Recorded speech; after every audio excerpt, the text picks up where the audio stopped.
درود دوستان عزیز. 14 سپتامبر در شهر الماتو در قزاقستان لیگ ACA مسابقه برگزار می‌کند و در این مسابقه 4 ورزشکار تاجیکستانی مبارزه دارند و یکی از آنها اسکندر محمدعلیف با تخلص گرگ تاجیک برآمد می‌کند بر ضد ورزشکار قرقیزستانی ادیل اسنگولوف. اسکندر در یکی از اینترویوهاش گفته بود که من با برادر ادیل اسنگولوف دوستم و همیشه داغستان میاد برای مشق‌های دست جمعی و ما با هم خیلی دوستیم، حرمت می‌کنیم، ولی در اکتاگون ما کاری خودمون رو میکنیم. این ورزش است. برای همین یگان من با اونها یگان بخیلی ندارم.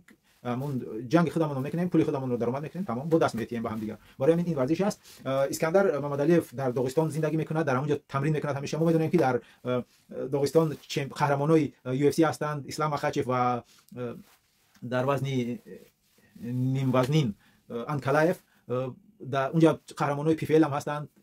برای همین فکر میکنم که اسکندر محمدعلیف 100% آماده است و ان شاء الله امیدواریم که دست بالا میشود روز 14 سپتامبر بر ضد ورزشکار قرقیزستانی ادیل اسنگولوف. دوستان فکر شما خودتون نویسه در کامنت ها کی در همین مسابقه روز 14 اسکندر محمدعلیف یا که ادیل اسنگولوف میبرد و در کامنت ها فکر شما خودتون نویسین. من امیدوارم که اسکندر میبره، چون که اسکندر 5 6 سالشه در داغستان زندگی میکنه، اونجا تمرین میکنه، از همونجا برای مسابقه‌هاش همونجا تیاری میبینه و برآمد میکنه.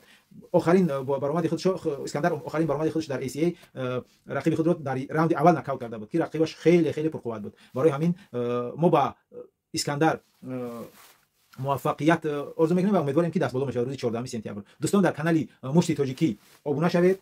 امیدوارم که ما با همین کانال رو بالا میبریم. در پناه خدا باشید. خدا یارتون باد.